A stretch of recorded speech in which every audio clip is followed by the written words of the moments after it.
Hoy hablaremos sobre la biomecánica de cadera y en ella principalmente veremos aspectos muy importantes sobre la anatomía, estabilizadores pasivos y activos. Revisaremos los movimientos que puede realizar y finalmente vamos a revisar la musculatura que tiene relación en cuanto al movimiento. La articulación de cadera se encuentra situada en la raíz del miembro inferior.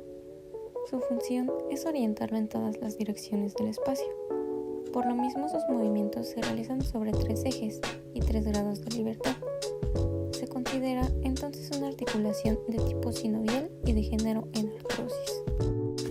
La cápsula articular de cadera tiene forma de manguito cilíndrico. Se extiende desde el hueso ilíaco, que es formado por el ilion, el isquion y el pubis, y de ahí desciende hasta la epífisis superior del fémur. Mediante su extremo proximal se fija en la ceja cotiloidea en el ligamento transverso. El extremo distal se inserta en la base del cuello del fémur, siguiendo una línea que se prolonga a lo largo de la línea intertrochanterea anterior, cruzando los bordes superior e inferior de la cabeza del fémur, para así unirse a su posterior por encima de la corredera del tendón obturador interno. La cápsula de la articulación de la cadera se encuentra reforzada por ligamentos en sus caras anterior y posterior, cuya función es limitar los movimientos de la misma y a su vez mantener coaptadas las carillas articulares. Empezaremos por el primer ligamento, que es el ligamento superior iliofemoral. Tiene forma de abanico y se inserta proximalmente en el borde anterior del hueso ilíaco por debajo de la espina ilíaca anteroinferior. Hacia distal, se adhiere al fémur a lo largo de toda la línea intertrochanterea anterior. La forma de abanico está dada por sus 3 haces, que se diferencia entre sí por su inserción distal en diferentes porciones de la línea intertrochanterea anterior. Ahora hablaremos sobre el ligamento pubofemoral. Este se inserta en la parte anterior de la eminencia iliopectínea y en el labio anterior de la corredera intrapúbica. Y por último, el ligamento isquiofemoral.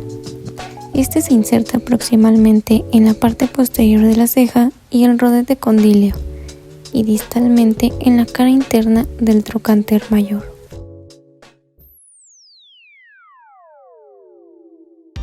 Ahora hablaremos sobre los movimientos que realiza la cadera.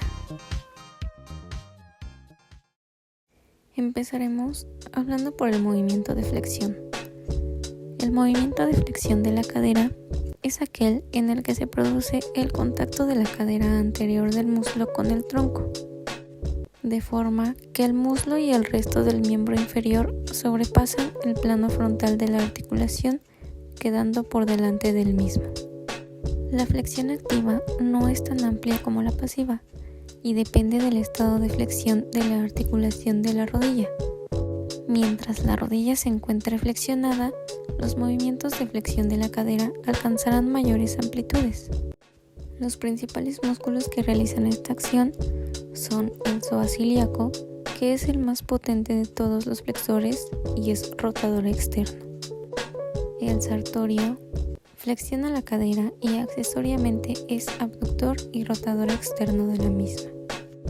Recto anterior, que su acción sobre la cadera depende en gran medida del grado de flexión de la rodilla, mientras la misma se encuentra flexionada, el recto anterior es más eficaz flexionando la cadera.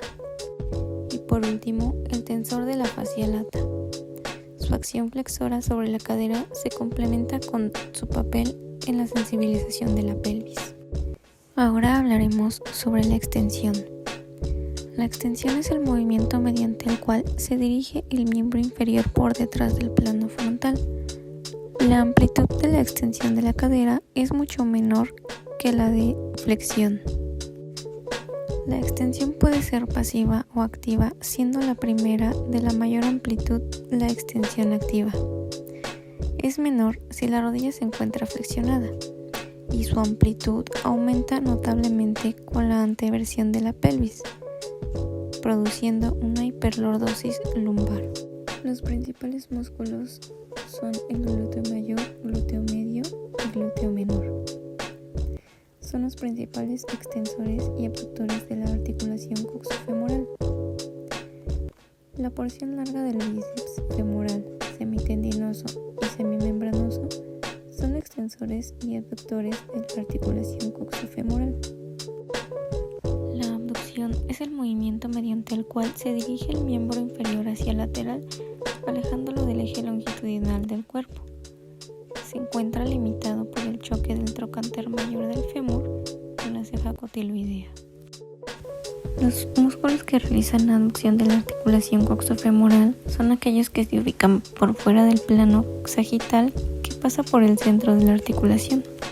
Los músculos que pasan por delante del plano frontal de la articulación son el tensor de la fascia lata y los haces anteriores del glúteo medio y menor.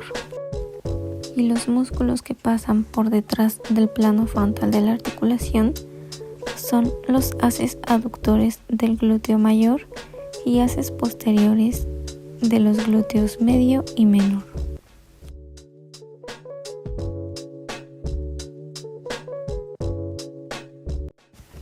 La aducción lleva el miembro inferior hacia adentro y lo aproxima al plano de simetría del cuerpo, dado que en la posición de referencia ambos miembros se encuentran en contacto. No es posible realizar un movimiento de aducción pura, es decir, para aducir la cadera es necesario partir de una abducción o simplemente combinarla con otros movimientos como flexión, extensión y rotación externa. Los músculos aductores de la cadera se localizan generalmente por dentro del plano sagital que pasa por el centro de la articulación.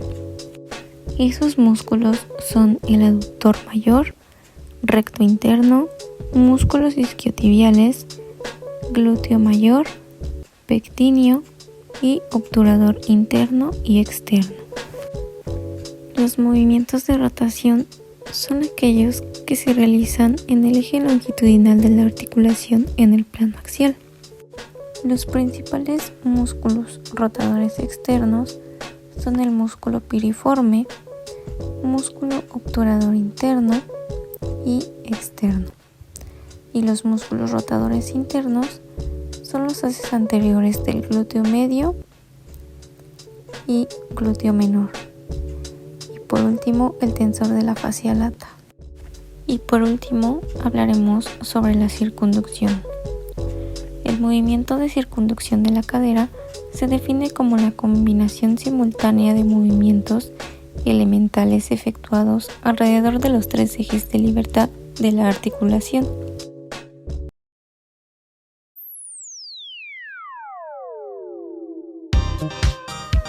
Y bueno, hasta aquí concluimos el tema de biomecánica de cadera.